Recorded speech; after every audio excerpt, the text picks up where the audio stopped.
go back to the days that I had you. Back to one more night like we used to. I miss every minute we've been through. From the hardest part to the best you. Make the stars align. Words cannot describe. Don't need no more goodbyes. You leave me hypnotized. Make the stars align. 자, 안녕하십니까 여러분. 한 주일 동안 잘 지내셨고요.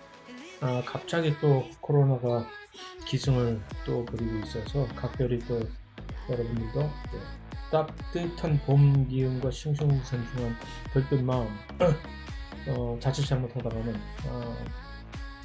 제가 남 얘기할 거는 저 역시도 마찬가지입니다.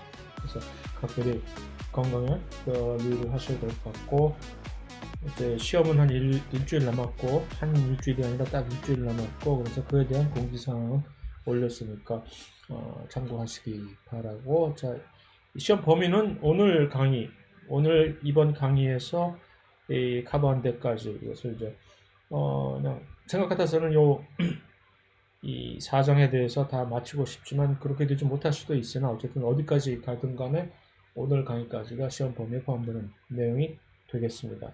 그래서 지난 시간에 일단 이 원핵세포와 진핵세포에서 여러 가지 다른 점을, 첫 번째 지난 시간 막판에 봤던 것은, 그러니까 원핵세포에서는 이제 핵과 세포질, 사이토플라즘이 분리가 되어 있지 않은 그러한 관계 때문에 전사가 완전히 다 맞춰지지 않은 중간에 이미 리보솜들이 그 전사가 중간에 이루어지고 있는 그 RNA, 완성되지 않은 그 RNA에 붙어가지고서 단백질을 마구 지금 뽑아내기 시작하는 그런 양상이 보이는데, 진핵세포에서는 핵이 그것을 완전히 차단막을 설치하고 있기 때문에 그럴 일이 절대로 있을 수가 없죠. 리보솜은 언제나 핵 바깥에 있는 세포질에서 이제 기다려 하고 있는 것이고, 그래서 핵에서 완전히 전사가 다 마치고 나서 검증이 다 끝난 RNA들만 핵 밖으로 보내줬을 때 그제서야 이 리보솜들이 그것을 이제 가지고 단백질을 합성하기 시작하는 것이죠. 두 번째 다른 점은, 이제 원핵세포의 리보솜과 진핵세포는 사실은 둘 다 리보솜이긴 하나, 보통 제가 리보솜을 이제 그 눈사람 형상을 그려서 이렇게 우스갯소리로 이렇게 표현을 하고 하는데, 이것이 구조와 크기가 조금 약간 다릅니다. 그래서 이것을 이제 70S와 80S로 이렇게 구분을 하는데, 일단 원핵세포 리보솜을 살펴볼 것 같으면, 이 70S와 이것은 이제 원핵세포에서의 원핵세포 리보솜은 70S라고 이제 보통 명칭을 하게 됩니다. 여기서 이 S는 뭐냐면 스펠대 이상한, 계속 기억을 하려고 해도 까먹게 되는 이상한 단위인데, 그냥 S라고 해서 세디멘테이션, 이제 침전되는 그 세디멘테이션 계수라고 생각하시면 됩니다. 세디멘테이션 코에피션트라고 알아두면, 그러니까 무거운 물질일수록 원심불기를 돌려서 무거운 물질일수록 저 바깥쪽으로 이제 흘러가서 어느 순간에 그들과 밀도가 같이 하는 매질에서 딱 정지를 하게 될 텐데, 이 크기가 크면 클수록 그 자체가 이제 밀도가 크다 또는 이 무게가 무겁다라고 얘기를 할 수가 있는 것이죠. 그래서 이 70S가 원핵세포의 리보솜을 지칭하는 단위이고, 80S는 이것이 이제 이 발음 다음에 나오겠지만, 이것이 진핵세포의 리보솜은 이런 식으로 표현을 하게 됩니다. 그래서 그만큼 일단 크기 자체가 다르다라는 얘기죠. 엄마 큰 차이가 안 날 것 같지만, 그걸 조금 더 세분해서 살펴볼 것 같으면,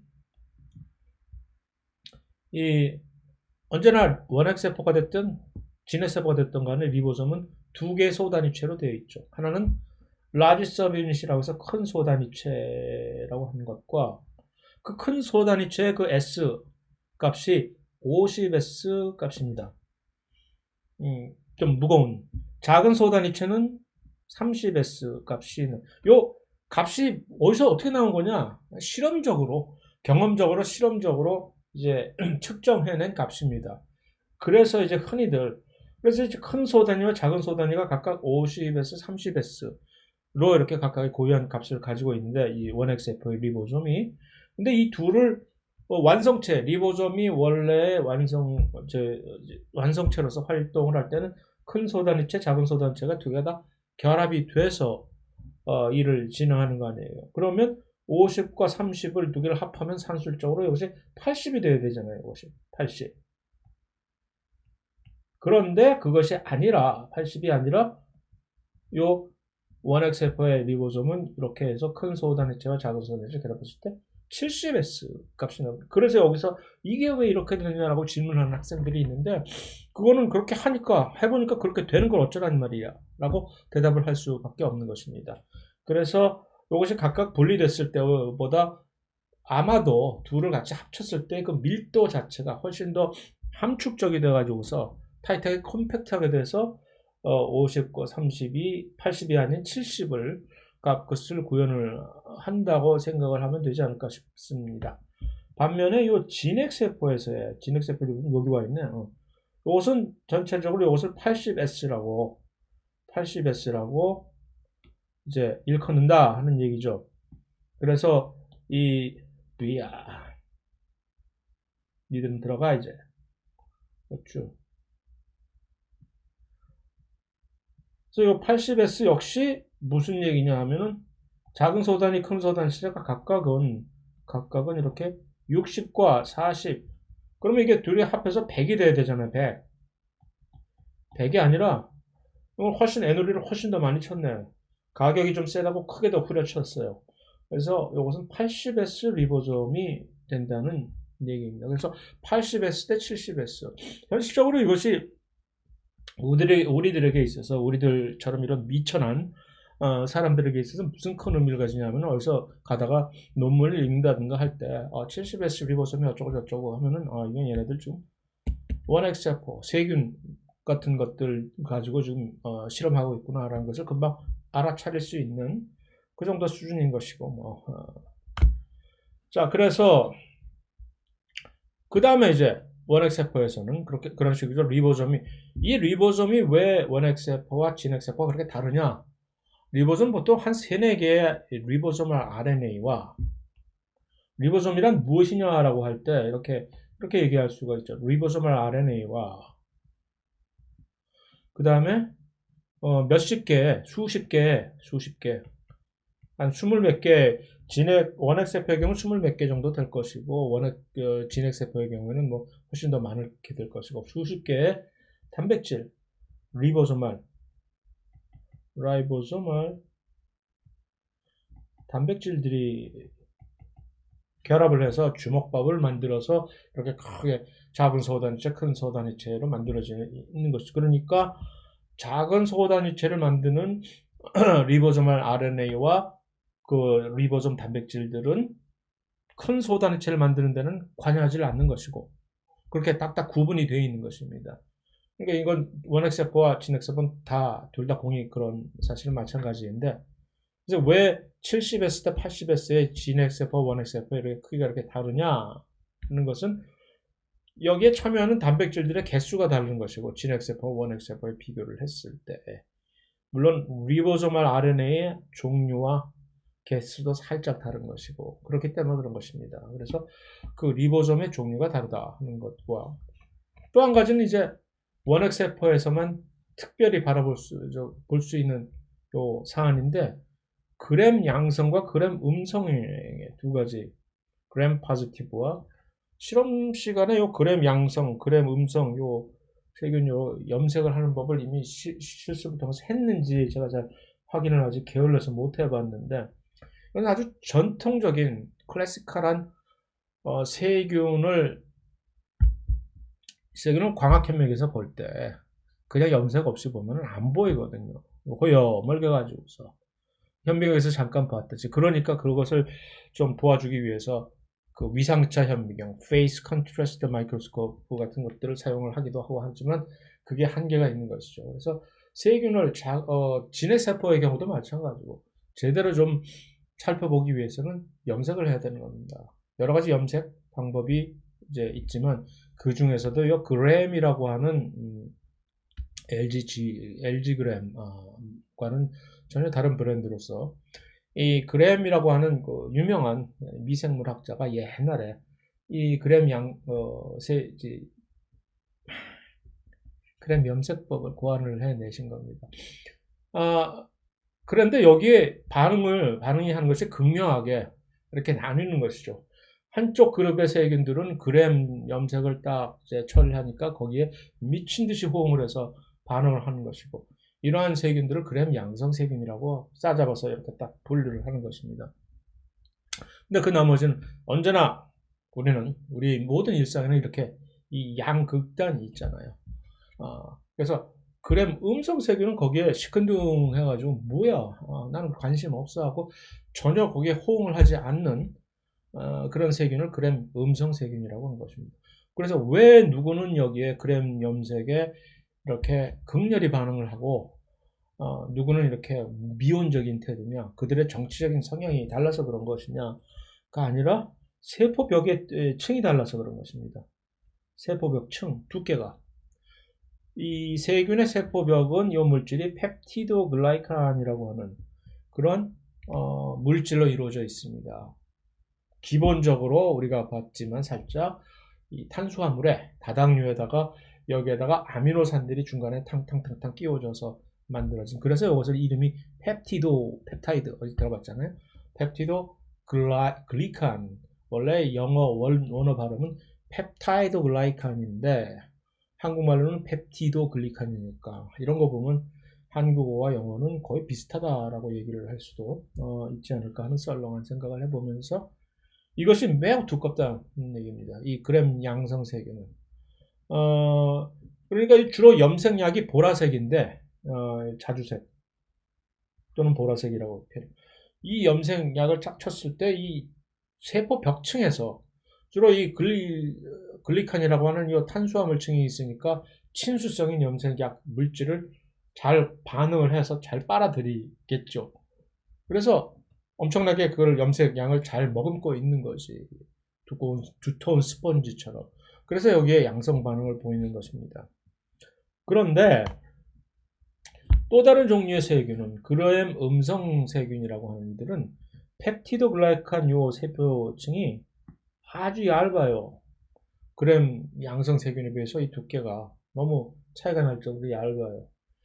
그래서 일단은 그들을 적실층 자체가 얇을 뿐 아니라 또 하나가 문제가, 이들은 세포벽의 기능은 무엇입니까? 보호막인데 보호막을 이렇게 얇은 옷을 밖에 입고 나왔으니 어쩌라고. 한겨울 또는 아직 따뜻한 봄이 제대로 오지도 않았는데 얇은 티셔츠 조각 하나 입고 나서 다 싸돌아다닌단 말입니다. 어쩌겠어요. 엄마가 이 녀석들을 붙잡으면 외투 하나를 꼭 다시 씌워줄 거 아닙니까? 그래서 이들은 그것을 이제 보완하기 위해서 세포벽 외부에 막을 또 하나 가져야 해요. 그걸 LPS 막이라고 줄여서 얘기를 하는데, 원어로 다 풀면은 리포 팔리사카라이드에서 LPS라고 하는 요 막은 일종의 세포막이 또 하나 있다고 생각하면 되는 정도의 막입니다. 그래서 희한한 막이라서 좀 어줍지 않게 그 그림 실력으로 그린다면 이렇게 표현을 할 수도 있는 건데, 여기 세포막이 있잖아요. 그럼 세포벽이 여기 또 하나 있을 거 아니에요. 그런 음성 세균은 요 세포벽이 얇아. 근데 그것을 이제 보완하기 위해서 또 하나의 세포막을 여기다 친 것과 마찬가지인데, 그러니까 인지질 준주로 되어 있는 건데, 여기에는 이 세포막은 무엇이 특별한가 하니 여기에 특별히 이렇게 어떤 지질층이 있어요. 리피드. 그래서 요 지질층을 리피드 폴리세커라이드, 탄수화물하고 같이 있는, 그래서 이걸 LPS 층이라고 하거든요. 그러니까 요 LPS를 가지고 있는 외부 세포막이라고 해서 요 LPS라고 표현을 하는 것인데,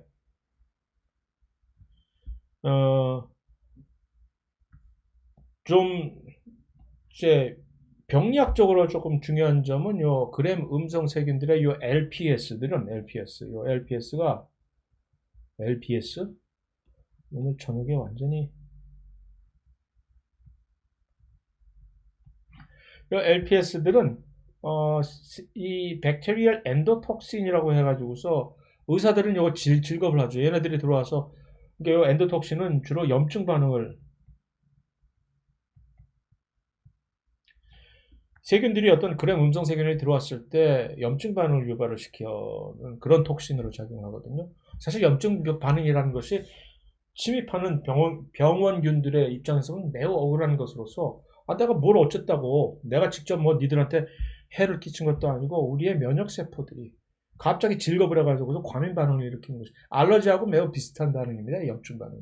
근데 알러지는 그나마 조금 이제 알러지도 사실 과도한 반응이면 죽지 사람이. 그러니까 그와 비슷한 반응에서 증상도 그래서 염증 반응과 알러지들이 비슷한 것이고, 그래서 요 과도한 염증 반응을 요 엔도톡신들이 일으킨다는 얘기죠. 바로 요 LPS들을 딱 인식을 하고서 우리의 면역 세포들이 와 늑대가 나타났다 하면서 막 그냥 호들갑을 떠는 거죠. 그래서 이들을 가지고 있는 세균들, 엔도톡신을 가지고 있는 세균들이라고 얘기를 하는 것이고, 그림적으로 이제 딱 보면은 그램 양성과 그램 음성의 요 차이점이 구글에서 위키피디아를 이제 그램 음성 또는 그램 양성 세균을 치는 이런 이 그림이 딱 나옵니다. 그래서 이렇게 자주색으로 이렇게 보이는 요 두꺼운 층이 이것이 아마 저 그램 염색약에 이제 염색이 됐다고 지금 현재 가정을 하고 두꺼운 펩티드 글라이긴 층 세포벽을 가지고 있는 그램 양성 세균. 세포벽은 매우 얇으나 그것을 보완하기 위해서 여기에 또 하나의 세포막이 인지질 이중층으로 되어 있는 세포막이 이게 초록색으로 마치 소나무 심어놓은 것처럼 이렇게 되어 있는 것들이 바로 LPS들이다라고 하는 얘기입니다. 오케이? 그래서 실제적으로 이것을 그래서 그램 염색을 처리를 해보면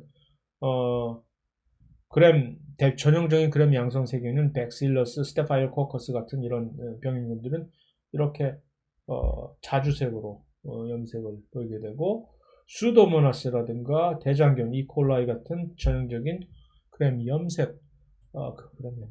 음성 세균들은 두통과 함께 이상한 실어증이 찾아오는 오늘 저녁. 왜 이럴까? 몸살 기우가 좀 있어서 그런지. 자, 그래서 이제 이 차이가 이렇게 나온다라는 얘기입니다. 거기까지가 이제 간략하게 땜빵을 하는 원핵세포 중에서도 유백테리아라고 하는 진정 세균들에 관한 고찰이었습니다. 그렇다면 지금은 이제 고세균에, 그러니까 우리가 얘기하는 원핵세포라고 하는 이 그룹은 큰 두 개의 그룹으로 되어 있잖아요. 하나는 우리가 알고 있는 세균들, 진정세균이라고도 이제 그들을 따로 일컬을 때가 많은데, 그들과 고세균이라고 하는 영어로 아키아 또는 아키백테리아라고 하는 이 친구들, 이들은 사실 완전히 두 개가 사실 분리되어 있는, 어딜 나고 감히 겸상을 하려고 자식들 어디에 피도 안 마른 것들이 하면서 이들이 바로 고세균이라는 것이죠. 그런데 재미있는 것은 바로 그 고세균으로부터 우리가 우리를 위시한 모든 진핵세포들은 진화를 했다는 사실입니다. 예. 그래서 고세균은 이 세균과는 조금 차별되는 몇 가지 특이점들이 있다는 얘기죠. 일단 고세균을 연구하는데 가장 어려운 점은 이들은 지극히 반골 기질이라서 레지스탕스 기질이 강해서 일단 자결을 해버립니다. 잡아와서 이들을 원래 그들의 본거지에서 잡아가지고 실험실로 옮겨가지고서 배양을 해서 온갖 산의 진미를 다 먹여주면서 이제 회유를 해가지고 고문 안 하고 자 불어. 그래서 이제 배양을 해보려고 하면 그들은 거의 대부분이 10중8구가 스스로 목숨을 끊어버립니다. 모른다 이 녀석들 하면서. 그래서 이 고세균들에 대한 연구가 매우 힘듭니다. 어렵게 정말 연구를 했는데, 어렵게 연구를 할수록 이 no pain no gain이라고 해서 그에 따른 이득이 매우 많이 있는 경우가 있죠. 요즘 그렇게 아주 우리의 인구에 회자되는, 입에 회자되는 요 PCR이라고 하는, 그 중에서도 이 코로나 검사 때문에 그러면 이 RT-PCR이 좀 뜨고 있는데, PCR이라고 하는 이 방법은 사실은 그 이전에도 엄청나게 중요한 이 세계를 우리의 이 과학계를 최소한 생물계와 의학계를 뒤집어 버리는 하나의 획기적인 사건이었는데 이 기술은 어쨌든 PCR을 가능하게 해준 요 근원도 사실은 고세균으로부터 이 DNA의 중합 효소를 이 고세균들의 특징들은 아주 이게 실화냐 할 정도로 믿기 어려운 그런 극한 환경 속에서 살아나가는 거거든요. 그러니까 이 어떤 고세균은 95도에서 100도에 이르는 섭씨 이러한 용암, 온천, 부글부글 막 그런 데서 아무 문제 없이 살아나가는 그런 고세균들이거든요. 그런 데서 이 중합효소를 분리를 해내면 이들은 바로 이러한 고온에서도 변성이 되지 않는 그런 희한한 신박한 단백질 구조를 갖고 있게 되는 것이죠. 그런 것들을 그 유전자를 분리해내 가지고서 아주 돈을 그냥 이 갈기로 쓸어 담은 그런 사람들이 있는 것이죠. 돈을 갈기로 쓸어 담은 것에 지나지 않아서 한참 한 10년쯤 있다 보니까 누구들이 문을 똑똑 두드리면서 노벨상 가져가요 해가지고 노벨상도 타고 세상에 그런 일은 없는 것이죠. 옛날에는 라떼 이즈 홀스는 노벨상은 노벨상, 돈은 돈이었거든. 그래서 돈을 벌면 영예까지 네가 할 수는 없잖아. 영예는 노벨상은 참아줘. 근데 이거는 뭐 그 두 개를 전부 다 동시에 부여잡게 되는 그런 엄청난 기술이 되어 버렸었는데, 자 어쨌든 일단은 첫 번째로 이 큰 차이점, 여러 가지 차이점 중에 하나가 이 고세균들은 세포벽 자체가 요 완전한 펩티드 글라이칸이 아닌 조금 다른 물질이에요, 이게. 그 다음에 세포막 자체가 좀 희한한 구조로 되어 있고, 요 세포벽은 펩티드 글라이칸이 아닌 S 레이어라고 하는 그런 것들이고, 그 다음에 세포막의 지질 성분 자체 역시 열에 매우 잘 견디는 구조로 되어 있고, 특이적으로. 다만 열에는 매우 잘 견디고, 그러나 변화에는 그러니까 언제나 뭐든지 일장일단이 있는 것이죠. 잘 적응할 수 없는 그런 구조로 되어 있는데, 여러 가지 특이 중에서 특히 한 가지 우리가 확연하게 우리로서도 확인할 수 있는 차이점은, 세균이나 진핵생물의 경우에는 이 두 개의 인지질 이중층에서 요 지방산 꼬리가 각각 분리가 되어 있는 개별적인 지방산 꼬리로 되어 있는데 비해서 이 지방산 꼬리가 이렇게 브리지로 연결이 되어 있는 듯한 그런 구조를 가지고 있습니다, 이들이. 그래서 이것이 이제 과도한 열을 가하면은 훨씬 더 잘 견디는 그런 분자 시뮬레이션 결과가 있고 한데, 뭐 그거야 뭐 그렇다는 얘기입니다. 일단 그래서 중요한 얘기는 여러 가지 화학적인 그런 구조적인 그런 약간의 차이점 때문에 여러 가지 세포 구성원들이, 그래서 고세균들이 좀 아주 특이적인 그런 특성을 보인다. 특이적인 특성 무슨 말이야? 그래서 엄청나게 고온에 잘 견디는 그런 고세균이 있는가 하면, 또 엄청난 저온에서도 아무 문제 없이 살아가는 그런 고세균도 있고, 엄청난 짠물 바다, 우리가 이 소금 같은 거를 옛날에 음식을 소금에 절이는 그런 습성은 도대체 왜 생겨나게 된 것인가? 그렇게 하면 감히 세균이 거기 범접을 못하니까, 세균이 그거 먹으려고 갔다가 다 소금에 절여 다 세포가 다 죽어버리게 되니까.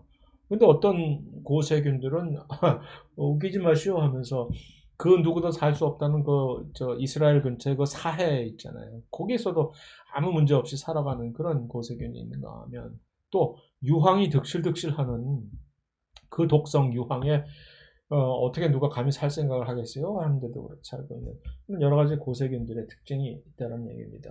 자, 진핵세포로 이제 일단 본격적으로 넘어오게 되면은, 첫 번째 문제는 가장 언제나 누누이 강조하는 것이면 세포 크기가 커졌다 하는 것이 매우 큰 획기적인 사건입니다. 그래서 평균적인 세포 지름 자체가 10배가 이제 늘어난 거예요. 그러면은 언제나 이게 짐 늘려서 이사 가면 좋기만 한 거냐? 그렇지 않다고들 얘기를 하죠. 그래 본 적이 없어서 개인적으로 모르겠으나, 이렇게 되면 이제 세포막의 구성이 표면적 자체가 부피에 비해서 심각하게 감소를 하는 그런 피해단이 있게 됩니다. 세포막의 이 표면적이라고 하는 것은 왜 중요하냐면 그 표면적을 통해서 모든 물질 교환이 이루어져야 되는 것인데, 예를 들면 이 우리 동물의 상피세포라고 하는 것이 있는데, 상피세포 에피텔리얼 셀이라고 해서, 상피세포는 이렇게 생겼어요. 만화식으로 표현하면 이렇게 무슨 손가락 아니면 바트 심슨 머리처럼 이렇게 되어 있는. 그래서 왜 여기가 이렇게 울퉁불퉁 이렇게 뭐야 이거? 이것이 바로 표면적을 증가시키는 하나의 트랙인 것이죠. 그래서 이 상피세포가 주로 어디에 잘 하는, 특히 상피세포 중에 작은 창자에 그 벽을 이렇게 형성하는 상피세포 중에 이런 세포들이 주로 있는 것이죠. 아주 안성맞춤인 것이죠. 표면적을 늘려서 이 흡수를 하게 훨씬 더 원활하게 하는 그러한 것들에서 우리가 찾아볼 수 있듯이, 세포의 표면적이라는 것은 매우 중요한 것인데 이게 이렇게 돼버린 거죠. 그러면 자 보면 이게 요 표면적을 구하는 공식에서 우리가 볼 수가 있듯이, 요 4파의 R제곱이라고 하는 이거를 지금 외워서 우리가 여기서 감히 생물학도가 감히 어디 수학을 감히 범접을 해 하는 것은 절대 아니지만, 표면적과 부피의 구하는 공식에 따라서 표면적과 비율을 이렇게 구할 수가 있잖아요. 그랬을 때 요 반경을, 세포의 반경 요 하나를 1대 10으로, 보통 이제 원핵 세포를 1이라고 잡고 진핵 세포를 10이라고 그 10배로 잡으면 이 레이시오가 어떻게 되는지 10배로 줄어드는 거죠. 이게 큰 심각한 문제가 되는 것입니다. 이게. 그래서 이거 어떻게 할까? 이러면 생계가 매우 위협을 느끼게 되는 거죠. 진핵 세포들은. 그래서 바로 그 구획화라고 하는 이것을 통해서 세포 안에다가 특정한 막을 다시 쳐놓고서, 그러면 일단 표면적을 증가시키는 하나의 그 목표도 달성을 시킬 뿐만 아니라, 구획화라고 하는 것은 일종의 따로 서랍장을 여러 개를 배치해 놨다고 생각해도 좋습니다. 그래서 그 안에서 특정한 대사작용은 여기서 한다라고 하는 그런 환경을 제공하는 것이 이 훨씬 넓어진 내부의 공간과 그에 반비례해서 좁아진 표면적을 모두 둘 다 문제를 해결하는 방식으로서 바로 세포 소기관들이, 그러니까 나 원핵세포인데 보니까 옆에 사는 진핵세포가 꽤 나를 열받게 하거든. 넌 이런 거 없지? 하면서 뭐 이상한 세포 소기관을 이 미토콘드리아 같은 거 있냐? 골지 같은 거 있냐? 뭐 하고 그랬을 때 인정상해가지고 이제 같이 놀던 원핵세포가 집에 들어가서 엄마 나 왜 나는 이런 게 없어? 라고 막 그랬을 때 엄마가 엄마의 원핵세포가 뭐라고 답을 하냐면, 너는 그딴 게 필요가 없단다라고 얘기를 하는 것이죠. 작은 면적 안에 있는 공간에선 이런 세포 소기관을 가질 필요가 전혀 없는 것이죠. 그래서 이제 이 세포 소기관들이 몇 개가 이렇게 보이는데, 그렇기 때문에 이러한 뭐 이상한 막이 쳐져 있는 겁니다. 이렇게. 그래서 뭐 이상한 이런 골지라고 해서 조면 소포체, 골지 중에서도 rough and plasmic reticulum이라고 해서 이것을 조면 소포체라고 얘기를 하는 그런 특별한 공간이 있는 것이고, 여기에는 또 미토콘드리아라고 하는 그 유명한 특별한 또 공간을 제공해주는, 다 전부 막으로 된 공간이죠. 뿐만 아니라 여기에 이런 골지, 또 이상한, 이건 뭐냐, 그냥 막 하나 쳐놓고 지 마음대로 부르면 되는 거지. 부르는 게 값이 이런 뭐라 그럴까? 이거는 뭐 리소솜이라고 부르자. 뭐 하는 식으로 여러 가지, 리소솜은 얘기했다. 깨알이 있으니까. 그런 식으로 엄청나게 서로 많은 그런 이상한 막으로 둘러싸여 있는 그런 세포 소기관들이 필요한 것이고, 원핵 세포에서는 아무것도 없이 그냥, 왜? 요거 하나가 어쩌면 이 진핵 세포의 하나의 세포 소기관과 같을 정도의 그런 내부 공간 면적인데 뭐. 그래서 그런 소기관들을 사실, 그런 진핵 세포의 세포 소기관들을 우리가 따로따로 분리하고자 할 때는 이러한 식으로 이것을 차등 원심 분리라고 얘기를 합니다.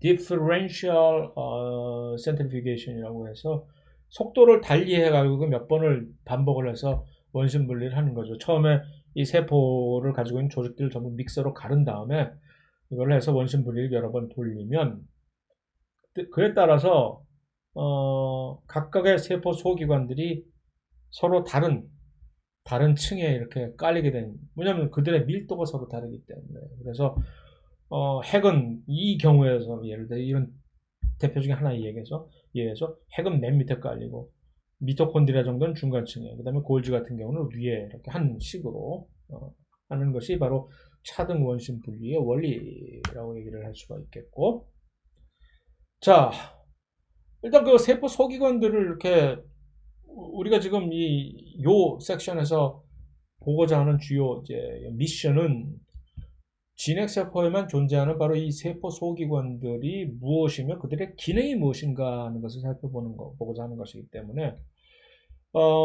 세포 소기관들을 몇 개를 또 이들 중에서도 뭔가 성골과 진골이 있을까 하는 식으로 이제 구분을 해보면 네, 있습니다. 희한하게 막이 이중으로 쳐져 있는 세포 소기관들이 있습니다. 여기서 이중막이라는 것은 인지질 이중막을 얘기하는 것이 아닙니다. 인지질 이중층 하나가 하나의 막이지. 세포막. 그런데 그 하나의 막이 두 개가 있는 이것이 바로 이중막이라는 이야기입니다. 그래서 그 인지줄 이중층으로 되어 있는 우리가 일반적으로 알고 있는 그 세포막이 두 겹으로 마치 담요 한 장을 두 겹으로 접은 것처럼, 그 경우는 이제 핵에서 핵을 얘기할 때, 핵막을 얘기할 때 그것이 가장 대표적으로 잘 표현할 수가 있는 얘기이고, 반면에 요 미토콘드리아라든가 엽록체는 그와는 조금 다른 양상의 이중막으로 되어 있으나 어쨌든 둘 다 이중막으로, 셋 다 이중막으로 되어 있는데, 그와 반면에 단일막이라는 얘기는 바로 그 인지질 이중층 하나라는 얘기죠. 하나의 인지질 이중층이라는 얘기죠. 세포막과 마찬가지죠. 그러한 것들이 이제 조면소포체, 골지체, 레이소솜, 그다음에 수송소낭들, 그다음에 활면소포체, 페록시좀, 액포 뭐 이런 것들이 주로 진핵세포에서 구경할 수 있는 그런 세포 소기관들이라고 보면 되는데, 왜 이들을 두 개의 하나의 패널로 묶어놨을까? 좌파 패널, 우파 패널. 이들 지금 이 왼쪽 패널에 이제 몰아넣은 이 친구들은 특별한 세포 안에서의 특별한 기능에 참여를 하는 친구들이고, 거기에 참여를 하지 못하는 친구들은 따로 다른 패널에다 이렇게 분리를 해 놓은 것입니다. 그래서 이들은 전부 전체적으로 단일막으로 구성된 이 세포 소기관들은 우리는 전체로 뭐라고 하냐면은 내막계를 구성한다고 얘기를 합니다. 영어로 이것을 엔도 멤브레인 시스템이라고 얘기를 하는데, 엔도 멤브레인 시스템. 내막계를 구성하는 바로 단일막으로 구성된 세포 소기관들이고, 그 중에서도 조면, 골지, 레이소솜, 수송소낭들은 아주 특정한이라는 것은 뭐냐면 세포 밖으로 물질을 수송을 하는, 쉽게 표현해서 이것을 외포작용이라고 얘기를 하는데, 엑소사이토시스라고 얘기해서 엑소사이토시스, 여기에 관여하는 이 세포 소기관들은 이들이고, 거기에 손가락 빨고 구경만 하고 있는 친구들이 바로 옆에 있는 활면, 페록시즘, 액포 같은 것들이 뭐라고 얘기를 할 수가 있습니다. 그래서 그림으로 이렇게 보여주는 건 그다지 무엇이 왜 이렇게 됐나 의미가 있겠습니다만, 어쨌든 핵이라고 하는 것은 핵질, 마치 세포를 세포질이라고 해서 무슨 국과 국 안에 이제 국물이라고 해서 뭐가 걸쭉하게 있는 그런 액체와 여러 가지 그 안에 녹아 있는 용질들을 합해서 무슨 세포질, 핵 안에서도 그 공간을 차고 있는 그 물과 같은 그 수용액 안에 있는 녹아 있는 그런 것들 전부 다 합해서 핵질이라고 해서 뉴클리어 플라즘이라고 하는 건데, 핵질이라고 하는 그런 뭐 지저분한 놈 것들과 거기서 이 핵의 정체성을 대변하는 바로 이 크로마틴이라고 하는 이들을 염색질이라고 하는데, 한국말로 크로마틴, 이름을 크로마틴 하면 크로모솜하고 뭐가 다른 것이야 라고 얘기를 할 때 이렇게 다른 것이 답입니다. 그래서 우리가 알고는 염색질 크로마틴이라고 하는 것은 크로모솜이라는 것과 비교해서 마치 뜨개질 털실을 전부 다 풀어가지고서 너저분하게 이렇게 널어놓으면 이것은 염색질 크로마틴이 되는 것이고, 그것을 야야 집안 정리 좀 안 해? 하면서 막 그래서 에이 하면서 돌돌돌돌돌 다시 다 말아가지고 동그랗게 예쁘게 해놓은 것이 바로 염색체 크로모솜이라고 하는 것인데, 그냥 일반적으로 전체적으로 우리는 그냥 이들을 그냥 염색체라고 얘기를 하지만, 실제적으로 우리가 염색체라는 구조의 형태로 이들을 관찰할 수 있는 시기는 세포 분열의 바로 직전에나 이들이 이런 식으로 되어 있지, 그전에는 그냥 긴장하지 않고 이런 상태로 이렇게 되어 있는 것이죠. 근데 이 전환 자체가 나중에 우리가 좀 더 자세히 보겠지만, 여기서 누가 내 치질을 옮겨놨을까라고 하는 것처럼 누가 내 염색질을 돌돌돌돌 말아놨을까라고 묻는다면 나야 나라고 하는 이 히스톤이라고 하는 요 단백질이, 요 히스톤 단백질이 마치 하나의 구슬처럼 그 구슬 위에다가 DNA를 돌돌 말아서 두 바퀴 무슨 바늘을 감는다고 하는 그런 얘기가 있어요. 그래서 이렇게 DNA를 감아서 그 감는 것 자체가 3차원적으로 이렇게 자기들끼리 거리 유지를, 사회적 거리두기를 매우 잘 지키게 되면 이들은 염색질이 되는 것이고, 다시 말해 염색질에 완전히 풀어 헤쳐진 염색질의 상태에서도 이 히스톤 단백질은 이렇게 DNA를 감고 있다는 얘기입니다. 이들은 뗄래야 뗄 수가 없는 물반 고기반으로 DNA를, 우리가 염색체라고 하는 구조를 살펴봤을 때 염색체가 DNA로만 있지 않다는 것은 이미 1950년대 초반에 과학자들이 인지를 한 사실입니다. 그렇기 때문에 과학자들이 전 세계적으로 유명한 그때 당시에 권위자들이 전부 단백질이 바로 유전 물질이야 라고 굳게 믿었던 이유입니다. 왜냐하면 그들에게 있어서는 아미노산은 20가지 종류의 아미노산으로 막 다양성을 만들어낼 수가 있는데 비해서 DNA는 4개에 겨운 뉴클리오티드 가지고 쥐들이 뭘 만들어낼 수 있겠어 라고 생각을 했기 때문에 그런 것이고, 그런데 바로 그 이유가 왜 이렇게 우리 염색체에 단백질이 많은 것이요, 그것도 한 종류의 단백질, 히스톤이라고 하는 단백질이, 이것을 이루기 위해서. 그러다가 이들이 사회적 거리두기를 망각한 채로 전부 클럽에 모여가서 춤을 추고 하면 이렇게 되는 것이고, 떨떨떨떨 뭉치게 되면 이것이 1차원적이 아니고 3차원적인 이런 응축이 되는 것이기 때문에 그 응축도라는 것은 엄청나게 그것이 높은 것이어서 일전에도 한번 얘기를 하지 않았나 싶은데, 하나의 백팩, 작은 백팩을 한 요 정도 사이즈 되는, 내 얼굴 사이즈 정도 되는, 내 얼굴이 좀 크니까 내 얼굴 정도 사이즈 되는 백팩이라고 얘기해도 될 것 같은데, 거기에다가 DNA를 전부 꾸겨 넣어서 지금 살고 있는데, 우리가 그걸 전부 다 풀어 헤쳐서 우리에 있는 모든 염색체 DNA를 한 줄로 쭉 길게 늘어지면 여기서 어디까지 가겠는가 길이가 하면, 여기서 서울, 그래서 나는 경기도민이긴 하지만 괜히 서울인 척 하고 있지만 어쨌든 서울에서, 서울 한복판에서 수원까지 내려갈 수 있다 하는 그 거리입니다. 그래서 그 정도의 긴 DNA를 어떻게 이게 가능한가? 이 작은 이 얼굴 사이즈 되는, 얼굴은 좀 심했나?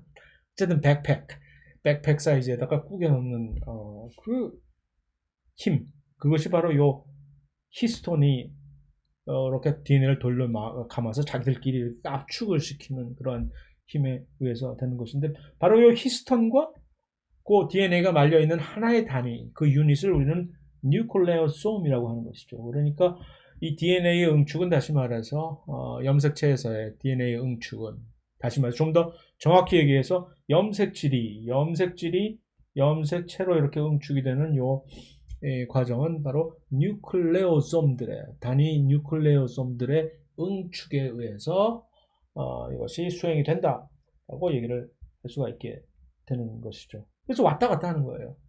그래서 이 응축도가 달라서 어떤 경우에는 염색질이 어느 일부 지역에서는 훨씬 더 많이 응축이 되어 있는 지역도 있고 어떤 염색체 또 다른 부위에서 같은 동일한 염색체 상에서도 조금 더 느슨하게 되어 있는 경우도 있고 해서 그것들이 이제 나중에 여러분들이 조금 더 높은 단위의 생물학 시간에 가면 그것을 집중적으로 보겠지만 그것 자체가 하나의 유전자 발현을 조절하는 매우 중요한 하나의 기능적 메커니즘이다라고 얘기를 할 수가 있습니다. 그래서 핵안에서의 기능이 뭐 이런 것들이 있다. 뭐 지금 중요한 것은 아니고. 근데 핵안에서는 그런 염색체 DNA들이 있는데 특별하게 인이라고 하는 구조가 또 발견됩니다. 영어로 nucleolus라고 하는 것을 한국말로 인이라고 번역을 해 놓은 것인데 여기는 왜 훨씬 더 다크하게 현미경에서 아래에서 보면은 훨씬 진하게 염색이 되는 핵 안에서도 그런 부위거든요. 거기는 뭐냐면은 DNA 중에서 특정 DNA에서 요 리보솜 RNA를 만드는 유전자 지역은 자기들끼리 동네에서 뭉쳐 있거든요. 그 집중이 되어 있는데 거기서 이제 요 리보솜 RNA와 그들을 만들어내는 지역입니다. 거기를 이제 근데 워낙 많이 필요하기 때문에 거기 동네에 집중적으로 훨씬 더 중복이 돼서 이제 모여 있는데 거기서 이제 리보솜 RNA의 전사라고 하는 전사는 트랜스크립션이라고 해서 RNA가 만들어지는 과정을 전사라고 하잖아요. 그것과 뿐만 아니라 단백질의 부품들을 아미노산 부품들을 이제 수입을 해가지고서 희한하게 수입을 한 건 단백질 소단위체들은 이제 리보솜을 RNA를 만드는 리보솜을 소단위체들을 구성하는 단백질들은 이미 핵 밖에서 만들어져 있는 상태에서 그들을 전부 핵 안으로 불러들입니다. 각각 개개인을 호출을 해서 들어와. 그래서 여기서 바로 인해서 이들을 조립을 합니다. 예를 들어서 작은 소단위체 리보솜의 작은 소단위체를 만드는데 단백질이 34개가 필요하다라고 하면은 그 단백질들을 각각 이미 완성된 그 하나의 부품으로서의 그 단백질들을 불러들이는 거죠. 들어와. 그래서 여기서 전부 딱 조립을 왜 그렇게 해야만 되느냐 생각을 해보세요. 이들이 제대로 어떤 그 리보솜이라고 하는 아주 복잡한 구성체를 잘 제대로 정확하게 만들기 위해서는 동시에 리보솜을 RNA와 요 단백질들이 동시에 이렇게 어우러져서 그렇고 순간적으로 만들어야 된다는 얘기죠. 그랬을 때 리보솜을 RNA는 만들어지자마자 자기들 멋대로 2차 구조가 세컨더리 2차 구조가 형성이 될 거 아닙니까? 우리가 봤듯이 막 자기들끼리 접혀가지고서 그러니까 그러기 전에 잘 이들과 같이 이제 결합을 시켜야 되는 거지. 그렇기 때문에 바로 이들이 아니 왜 핵 안에서 이런 볼상사나운 일을 벌이는 거지? 핵 밖에서 뭐 하지 그거 왜 여기서 굳이 이것을 해야 되겠어요? 할 때 그런 이유가 있겠다라는 것을 우리가 유추를 할 수 있다면 사실 생물 공부를 결국 그러니까 과학으로서 생물학 공부는 바로 그런 것들이죠. 이해를 하나의 사안을 그냥 이는 리보솜 RNA 전사와 리보솜 소단이 조립을 하는 곳이야라고 그냥 하는 것이 아니라 아니 왜 거기서 얘네들은 굳이 딴 애들 보면 좀 더 핵 밖에서 나가서 잘도 하더만 왜 니들은 하필이면 여기서 해야 될까라는 것을 생각을 하고 이게 그렇지 않으면 이런 일이 발생할 수가 있겠구나라는 것을 이해를 하는 것이 진짜 생물학이죠. 그래서 자 핵막에 존재하는 이런 핵공들, 뉴클리어 포라고 하는 것들을 통해서 그러니까 그런 식으로 아까 방금 얘기한 그 하나의 부품으로서의 각 리보솜의 소단위체 조립에 만들어지는 그런 단백질들을 어떻게 핵 안으로 불러들일 것이냐 하는 것이죠. 뭐 핵막으로 둘러싸여 있는데 그 핵막이라고 하는 것은 아까 좀 살짝 언급을 했듯이 이중막으로 되어 있는 것이죠. 인지질 이중축이 2겹이 되어 있는 담요를 두 겹으로 접은 것 같은 그런 구조로. 그랬을 때 이들이 그냥 막이라면은 당연히 막을 통과를 못할 거 아니에요. 그런 단백질들이 크기도 클 뿐 아니라 거의 대부분이 소수성이 아니라 친수성일 텐데 표면이. 그래서 죄가 있는 겁니다 하고 이렇게 뉴클리어 포라고 하는 핵공들이 이제 마치 달 표면의 분화구들처럼 엄청나게 많이 존재를 합니다. 그 구멍을 통해서 물질들이 교환이 수송이 되는 것으로서 이들은 세포막에 어떤 존재하는 그와 비슷한 일을 담당하는 요 수송 단백질들이 있잖아요. 그 수송 단백질을 통해서 어떤 특정한 물질이 유입이 되고 배출되는 그들보다 훨씬 이지고잉한 아주 느슨한 친구들이. 그래서 아무나 들어와라. 니들이 누군지 내가 신경 쓸 거 없고 크기만 맞으면 그냥 들어와 해서 보내는 그런 친구들입니다. 물론 크기가 잘 안 맞는 친구들, 아우 족이 들어가는데도 난 너무 커 크기가 못 들어갈 거야 하면 마치 옛날에 우리가 가지고 있었던 옛날 90년대 여기 뭐 지하철에 푸시맨들이 있었다며. 본 적은 없지만 제가 그때 여기 이 나라에 살고 있질 않아서 이 조국에 살고 있지 못해서 몰랐지만 그 푸시맨들처럼 그거를 이렇게 막 집어서 밀고 그래서 같이 자 나랑 같이 손 붙잡고 갈까 해서 같이 이끌어주는 그런 단백질들이 따로 다 존재를 합니다. 어쨌든 그래서 바깥에 있는 모든 물질들이 핵공들을 통해서 들어가고 또 아까 얘기한 것처럼 완성된 물건들 핵 안에서 완성된 물건들은 뭐가 있을까요? 유전자, 전사산물, RNA들이 있을 거 아니에요. 메신저 RNA 또는 리보솜 RNA도 마찬가지겠지만 tRNA도 마찬가지고 그 RNA들이 밖으로 튀어나가야 되는 것이고 또 아까 얘기한 그 조립이 된 그 엄청난 리보솜 소단위체들 큰 소단위체, 작은 소단위체가 이제 완성이 돼서 조립해 그럼 나가야 될 거 아니에요. 그거 밖으로 내보내는 일 보통 일이 아니겠죠.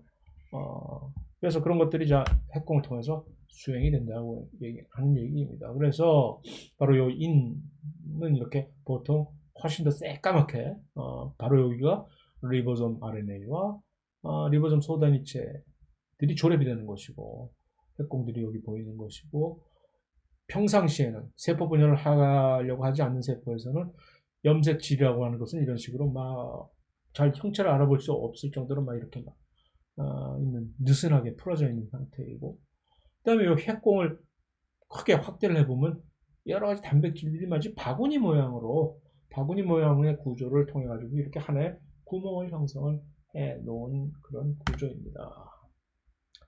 그것이 이제 핵입니다. 이중막이라는 얘기고 이중막인데 이중막이라는 것을 다시 한번 살펴볼까요? 이 이중막이 어떻게 되어 있는 이중막이냐면 바로 이렇게 되어 있는 이중막입니다. 이게 그래서 여기 하나의 막이 이렇게 이중층으로 되어 있잖아요. 이것이 접혀 있어요. 이렇게 여기서 바로 핵공을 사이에 두고 이렇게 접혀 있는 거라. 그래서 바로 이 이중막이 되어 있는 그런 형태입니다. 자, 미토콘드리아를 봅시다. 또 하나의 이중막으로 되어 있는 구조인데 이 미토콘드리아 이중막은 사실은 핵막의 이중막과는 조금 근본적으로 다릅니다. 자, 일단 기능적으로 살펴봤을 때 미토콘드리아는 영어로 흔히 이런 식으로 표현을 합니다. 셀룰라 파워 플랜트라고 해서 여기서 에너지를 거의 ATP를 합성을 물론 ATP가 미토콘드리아 내부에서만 만들어지는 것은 아니고 미토콘드리아 바깥쪽에 이 세포질에서도 ATP가 합성이 될 수는 있으나 그 양에 있어서 감히 비교가 될 수 없을 정도로 차이가 나기 때문에 미토콘드리아가 없었다면은 우리의 에너지 조달 측면에서 도저히 감당을 할 수가 없을 정도로 그러니까 미토콘드리아를 우리가 장착을 할 수 있게 된 다음에서야 비로소 이 세포 크기도 커지는 것을 감당을 할 수 있을 뿐만이 아니라 그 커진 세포들이 그 진핵세포 하나하나가 전부 훨씬 더 많은 다양한 세포들이 모여서 같이 사는 다세포 생물이 그제서야 가능하게 될 수 있었던 얘기가 되는 것이죠. 그래서 그런데 바로 그러한 이유 때문에 미토콘드리아는 이 에너지를 다량의 ATP를 합성을 하는 데 있어서 특이점이 산소를 필요로 하거든요. 산소가 없이는 이게 안 돼. 나중에 보겠지만 그렇기 때문에 그 산소가 이게 양날의 검이기 때문에 바로 이 활성산소라는 형태로 산소 하면 이 사고 뭉치잖아요. 어디서든지 전기 음성도가 가장 높은 세포 안에서 흔히 볼 수 있는 물론 불소는 훨씬 더 높지만 이보다 산소보다 이 활성산소가 여기저기 돌아다니면서 제대로 쓰이지 않은 산소는 활성산소라는 것으로 둔갑을 해서 활성산소라는 괴물로 둔갑을 한 다음에 이 여러 가지 이 세포의 기관들을 파괴를 해버리기 시작합니다. 그러면 그 파괴가 되는 그 여파로 인해서 세포가 늙어가고 늙어갈 뿐만 아니라 세포가 사멸이 돼버리기도 하는 그러한 원인 자체를 제공을 하기도 합니다. 그래서 미토콘드리아는 항상 마치 핵발전소라고도 할까? 핵발전소처럼 항상 조심스럽게 다뤄야 되는 그러한 물건이다는 얘기입니다. 이중막으로 되어 있으며 그런데 그 이중막 중에 이것을 내막과 외막으로 구분을 할 수가 있는데 외막은 그냥 밋밋하게 평평한 막인데 내막은 막 쭈글쭈글 주름이 접혀가지고서 이렇게 그래서 이 경우는 미토콘드리아의 경우에는 내막이 훨씬 더 표면적을 훨씬 더 확대시킬 수 있는 그러한 구조를 취하고 있습니다. 나중에 미토콘드리아에서 벌어지는 유기호흡 과정의 이 과정을 살펴본다면 그것을 이해를 할 수가 있죠. 왜 내막이 훨씬 더 이렇게 표면적을 확대를 시켰을까? 바로 거기서 중요한 반응이 일어나기 때문에 그렇죠. 그 다음에 이들은 여기 보면 알겠지만 DNA를 가지고 있습니다. 자기들 스스로의 DNA. 그런데 그 DNA가 하나도 아니고 여러 개가 있는 거예요. 물론 복제품입니다. 각각의 DNA가 서열이 다른 것이 아니라 똑같은 것들이 여러 개를 지금 가지고 있는 DNA인데 그 DNA가 지금 확대를 해보면 알겠지만 요 DNA가 이렇게 동그리 도넛 모양 동그리로 물론 이 DNA도 이중 사슬로 되어 있으나 진핵세포의 DNA처럼 이렇게 길게 이게 아니라 이렇게 원형으로 되어 있는 그런 DNA라는 얘기입니다. 이것을 전자현미경에서 단면으로 보면 이런 식으로 실제로 관찰이 됩니다. 그래서 미토콘드리아 자체는 그 자체 유전 물질, 아까 본 그 자체 유전 물질을 가지고 있습니다.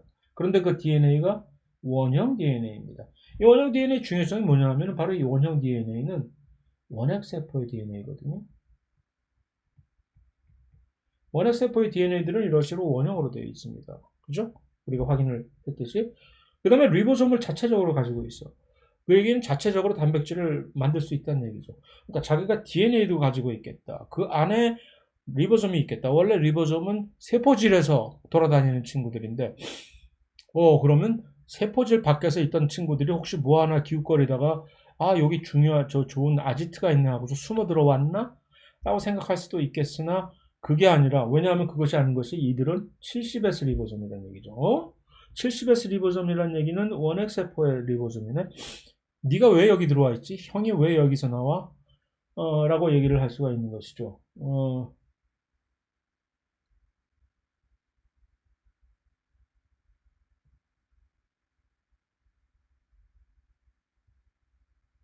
이상한 메시지를 받았네.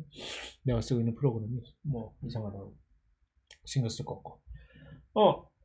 그렇기 때문에 이들은 자체 내에서 가지고 들어온 그러니까 DNA와 리보솜 자체가 둘 다 이 원핵세포의 근원을 강력하게 시사하고 있는 이 좀 정체성 자체가 미토콘드리아는 지금 원핵세포다라는 얘기입니다. 바로 여기서 우리가 얼핏 언급한 적이 있는 그 내부 공생 이론이라는 것이 여기서 튀어나오는 얘기죠. 그 하나의 증거로서 미토콘드리아가 옛날에는 혼자 스스로 살고 있던 독립적인 세균이었었는데 잡혀먹히게 됐다가 941세로 목숨은 건지고 그때부터 서로 같이 공동생활을 공생하기로 계약서에 사인하고 그때부터 일종의 지방자치 비슷하게 스스로 홀로 살고 있는 이 존재다라는 것이 바로 내부 공생 이론의 근간인데 그래서 이것이 이제 바로 그 원형 DNA라고 하는 것은 이 프로캐리오틱 오리진이라는 얘기고 그 다음에 이 원형 DNA 또 한 가지의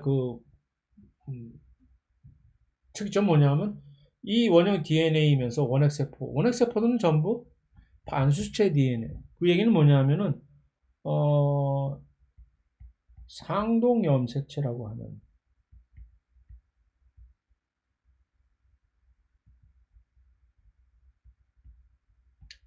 이것이 없는 건 진핵세포의 핵안에는 상동 염색체들이 전부 있죠. 근데 이 반수체라는 얘기는 상동 염색체가 없다는 얘기죠.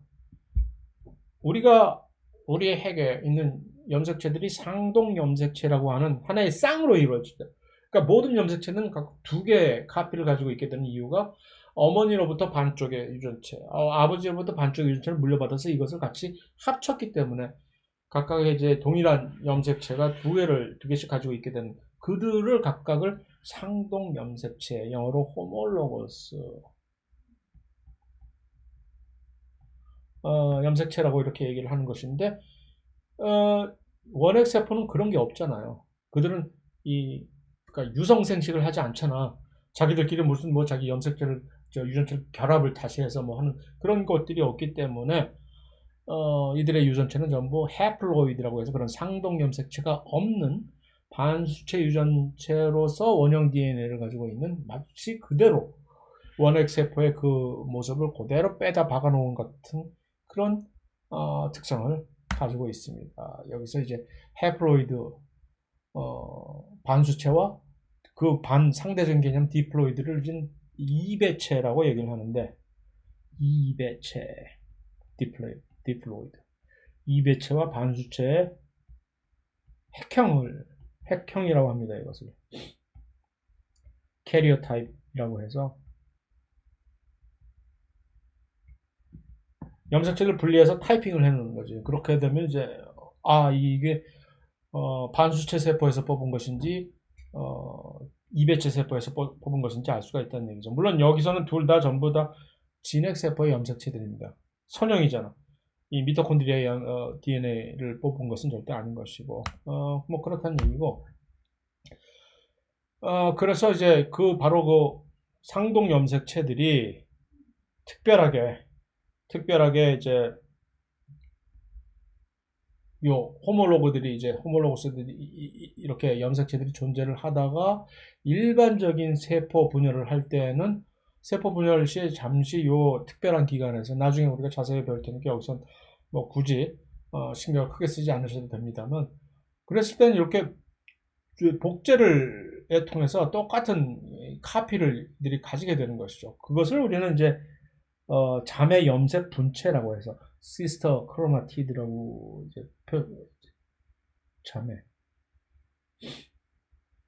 염색 분체라고 하는 것이고 시스터 크로마티드 이것이 이제 보통 일반적인 세포 분열 시에 발생하는 현상입니다. 그래서 이걸 그대로 나누면 이제 다시 원래대로의 이배체 세포로 돌아가는 것이고 다만 유성생식을 할 경우에는 그거 전에 이미 그와 동시에 이들의 상등 염색체들끼리 이렇게 서로 자꾸 마주보면서 짝을 짓기 때문에 그 과정에서 여러 가지 염색체의 재조합 같은 것들이 이루어지고 여기서 보듯이 서로 빨간 염색체와 파란 염색체 색깔을 다르게 표현한 두 개 서로 같은 상등 염색체 간이잖아요. 이들 간에 이런 식으로 교차라고 하는 과정에 의해서 일종의 어떤 부분들이 서로 마치 화토 패 섞듯이 이렇게 서로 섞고 해서 다시 이제 세포 분열을 하는 것이 바로 유성생식 과정의 세포 분열. 우리는 이것을 감수 분열이라고 얘기를 합니다. 뭐 이것을 굳이 여기서 다시 이제 소환을 할 필요는 없으나 잠시 이 과정들이 무엇과 지금 연결이 되어 있는 것인가 얼핏 이 반수체와 이배체가 언급이 됐을 경우에 이것이 도대체 무엇과 관련이 있는 사안이지라는 것을 다시 한번 상기시키는 데 도움을 드리고자 이것을 이렇게 한 것입니다.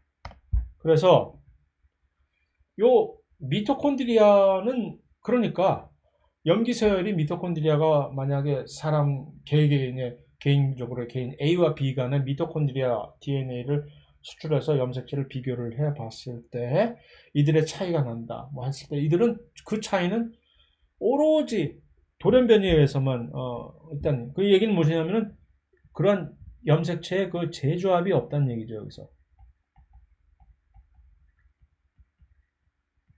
염기 서열을 DNA 염기 서열 변화를 일종에서 이 진화적인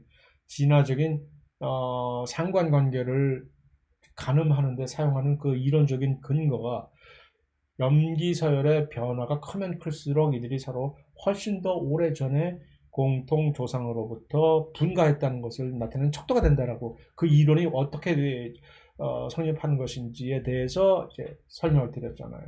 그런데 미토콘드리아 DNA는 완전히 순수하게 100%그 모든 DNA 염기설 변화가 이런 식으로 돌연변이에 의해서 발생된, 그러니까 바로 이것은 훨씬 더 정확한 척도가 되겠죠.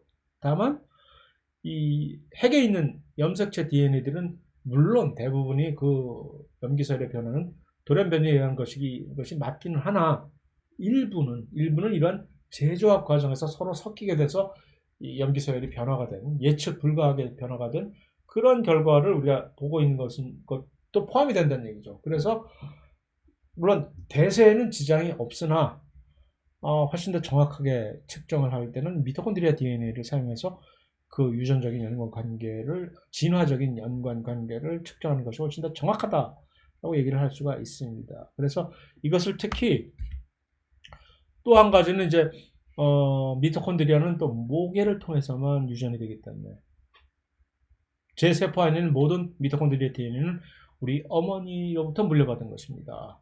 다른 여러분들도 다 마찬가지고. 그래서 어떤 특정한, 예를 들어서 전 세계에 퍼져 있는 여성들이 전부 누구로부터 유래했을까라는 것을 조사하는데 각 사람들의 표본에 미토콘드리아 DNA를 뽑아서 조사를 해서 차이를 살펴보면 됩니다. 그래서 결과를 내보니까 일부 극소수의 아프리카로부터 유래한 극소수의 여성들로부터 전 세계의 모든 여성들은 전부 다 그 자손이더라라는 것이 판명이 됐죠. 그래서 예를 들어서 그러한 프로젝트를 우리는 흔히 마이토콘드리알 이브라고, 성경에 나오는 아담과 이브의 그것을 따서 그렇게 이제 하고는 합니다. 그래서 그것이 바로 이제 미토콘드리아에 관해서 미토콘드리아의 특징과 그 미토콘드리아가 자체적으로 가지고 있는 DNA를 우리가 왜 이런 진화, 유연관계의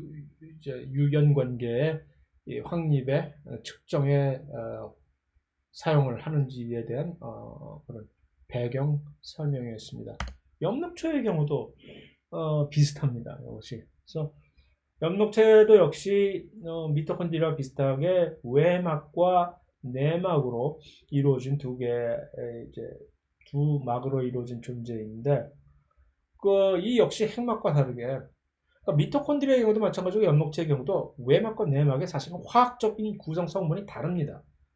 조금 이따가 이제 내부 공생 이론의 설명을 할 때 나오겠지만, 근데 엽록체는 이제 우리 동물은 전혀 가지고 있지 않은 식물세포만 존재하는 것이고, 그 기능은 사실은 미토콘드리아에서 벌어지는 그 화학 반응과 매우 흡사한 반응이 수행이 되고는 있는데, 그 엽록소라고 하는 빛을 받아들일 수 있는 광수용체라고 하죠. 이것을 엽록소, 일종의 광수용체인데,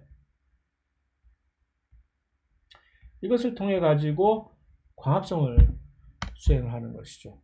그래서 보면 바깥쪽에 외막은 아주 평평하게 밋밋하게 되어 있는데, 내막은 미토콘드리아의 경우보다 훨씬 더 주름이 심각하게 병이 깊어요. 그래서 이 내막을 특별히 따로 부릅니다. 이들은. 그래서 틸라코이드, 영어로 사일라코이드라고 하는 미토콘드리아 내막은 따로 특별하게 사일라코이드라고 얘기를 하고, 그 다음에 내막 안에 들어있는 내부 공간, 이것을 스트로마라고 얘기를 하고, 그 사일라코이드, 그들이 훨씬 더 마치 주름이 접혀지는 정도가 훨씬 더 심각해가지고서 이렇게 하나의 무슨 동전을, 아니면 뭐 호떡을 이렇게 딱 만들어 놓은 것 같은 그런 형성을 하게 될 정도로 이렇게 내막에 확장이 이렇게 심하게 되어 있으면 그쪽 부위를 우리는 그라나라고 특별히 따로 부르게 되고 그런 얘기입니다. 이거 역시 미토콘드리아의 경우와 마찬가지로 자체 유전 물질과 70S 리보점을 보유하면서 DNA가 원형 DNA입니다. 뭐지 이거? 자, 이것을 가지고 이제 그래서 바로 그 내부 공생 이론이라고 하는 이것을 미토콘드리아와 엽록체는 도대체 어떻게 우리가 얻게 된 것이냐 하는 그 기원을 설명을 하는 이론입니다. 내부 공생 이론이라는 것은. 그래서 말하자면 언급했지만 이들은 옛날에는 옛날 옛적에 호랑이가 담배 먹던 시절에는 각각 독립적으로 혼자 존재하던 세균이었었는데 잡혀먹었어. 잡혀먹혔어. 누가 잡아먹었는가? 고세균 중의 일부가 이들을 포획을 해서 떡 하나 주면 안 잡아먹지 하다가 떡 줬는데도 잡아먹어버렸어. 이놈 자식들이.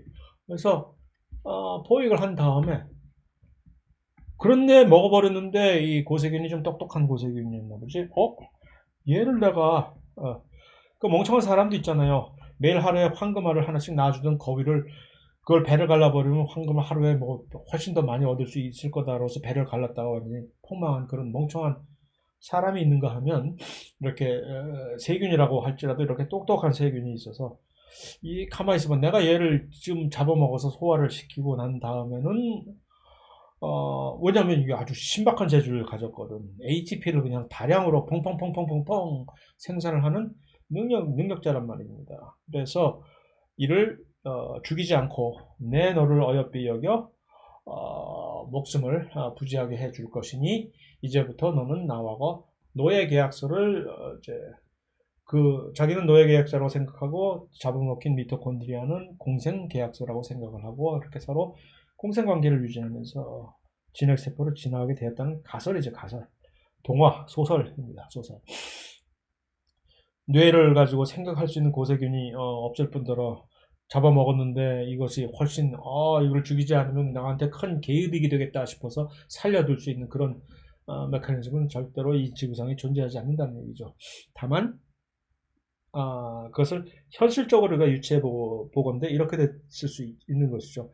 고세균 중에 많이 아픈 고세균, 잡아먹었는데 소화불량이 걸려서 잡아먹지 못하게 된 고세균, 유전적으로. 그러면 잡아먹었는데 어떻게 할 줄을 모르는 거지.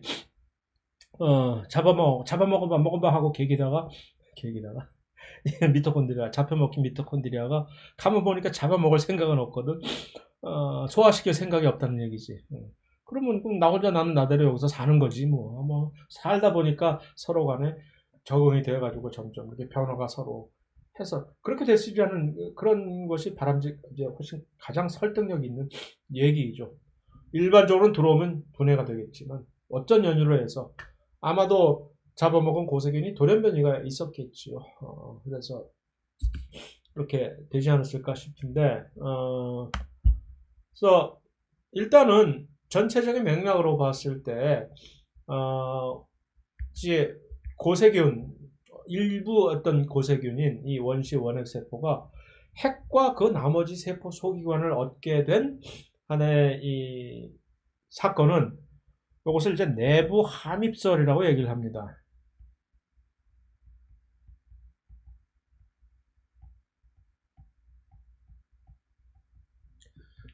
이렇게 쭉쭉 밀어가지고서 밖에서 세포막 부분을 밀으면 안쪽으로 주름이 생기겠죠. 이런 주름 생김이 심화되다 보니까 안쪽에 하나의 막도 형성이 되고 이 막이 세포막이 된 거죠. 그 다음에 세포막과 같이 연속적으로 연결이 된 조면소포체도 생기고 해서 전체적으로 이 아까 얘기한 그 내부 내막계 있잖아요. 엔도멤브레인 시스템. 이 엔도멤브레인 시스템이라고 하는 이 자체가 핵막을 위시한 뭐 이런 것들이 이렇게 해서 내부 함입설에 의해서 설명이 될 수 있다라고 주장을 하는 것입니다. 뭐 그렇다 치고 그런데 이제 이 내부 함입설로 미토콘드리아와 엽록체의 근원은 설명이 불가한 것이죠. 안 되거든 말이. 그러니까 그것을 이제 보완하기 위해서 또 다른 거짓말을 하는 거지. 그래서 이제 뭐 내부 공생 이론 해가지고 누군가 들어왔는데 여기서 혼자 살게 되었더래요 하면서 하는 그런 이유이고 그런데 그런 일이 로또 맞을 확률이 일생에 로또 맞을 확률이 2번씩 로또를 맞는 사람도 있을란가 모르겠는데 또 한 번 더 맞은 거지. 그 중에 그 누구는 그래서 이제 여기서 미토콘드리아를 가지고 종속 영양 진핵세포로서 이제 세포 소기관 다 갖췄잖아. 이제 갖출 거 내막계를 위시하는 세포 소기관 다 있겠다. 여기에 미토콘드리아까지 가세됐으니 이젠 누가 뭐래도 손색이 없는 하나의 진핵세포가 된 것입니다. 그런데 여기에 갑자기 여기에 누군가가 문을 또 한 번 똑똑 두드리면서 들어왔네. 이 친구는 이제 여기서 광합성이라는 아주 또 신박한 또 다른 재주를 지닌 친구야. 그래서 이 둘을 다 유치를 하게 된 이 세포는 이제 요즘 오늘날의 식물의 그 조상이 됐으리라고 생각이 되는데, 그래서 이제 광합성을 할 수 있는 능력을 스스로 이제 획득을 하게 된 것이죠. 그래서 더 이상 나는 남의 생명을 탐하지 않고 나 혼자 스스로 밥 먹고 살 수 있다라는 그런 고귀한 존재가 된. 다 좋은데 증거 있어, 증거? 있다고 얘기하는 거죠, 증거. 일단은 첫 번째, 자, 이거 보세요. 이 그림을 설명하고자 하는 것은 누군가가 만약 들어왔다면, 누군가 이런 식으로 뚫고 들어왔다면 이거 뚫고 들어가는 흔적이 있을 것이다라는 얘기죠. 이 흔적으로서 두 개 서로 다른 막, 이것이 하나의 외막이 된 것이고, 이쪽이 내막이 된 것이 아니겠습니다. 그러니까 내막은 원래 자체, 원래 뚫고 들어온 그 침입자의 것이고, 외막은 주인장의 것이 됐을 거 아닙니까? 그렇다면 여기서 그 다음에 DNA를 봅시다. DNA를 보면 원래 이 주인장은 DNA 꼬불꼬불꼬불이 선형 DNA인데, 이 침입자를 보면 원형이잖아요, 원형. 이 두 가지로 설명이 다 되는 거죠. 뿐만 아니라 여기 나와 있지 않은 이 안에 있는 자체 리보솜 70S, 이 세 가지로, 자, 이래도 더 이상 무슨 증거가 필요하냐 하는 거죠. 이 세 가지가 완전히 나는 원래 나의 정체성은 원핵세포이다. 니들과는 차원이 다른, 니들과는 다른 나는 원핵세포야 라는 것과, 또 한 가지는 바로 여기서, 자, 내가 뚫고 들어왔을 때 흔적이 여기 막으로서 존재하잖아. 내가 왜 막고 내막을 이렇게 갖고 있게 되는 이유는 뭐야? 그럼 자, 이거 민증 까봐 하는 거죠. 확인 들어가 했을 때, 만약 내막과 외막이 정말로 화학적으로 성분이, 외막은 주인장의 것이고 내막은 원래 들어온 침입자의 것이었다면 이제 정말 할 말이 없는 것이겠죠. 그런데 그렇게 됐더란 얘기입니다. 외막은 나중에 알고 보니까 조사 들어가서 확인해 보니까 외막은 생화학적으로 고세균의 그러한 세포막 성분과 매우 흡사하고, 이 내막은 지금 현재 살고 있는 그 세균들 있잖아요. 그 세균의 그 세포막의 화학적 성분과 매우 비슷하고, 그럼 이러면 정말 할 말이 없는 것이죠. 그래서 이것이 이제 바로 이 내막의 이중막으로 구성된 세 가지 형태를 여태까지 이것에서 살펴봤습니다. 그러면 연이어서 다음 시간에는 내막계를 구성하는 단일막으로 구성된 세포 소기관들을 살펴보면서 이들이 수행해주는 기능을 같이 살펴볼까 합니다.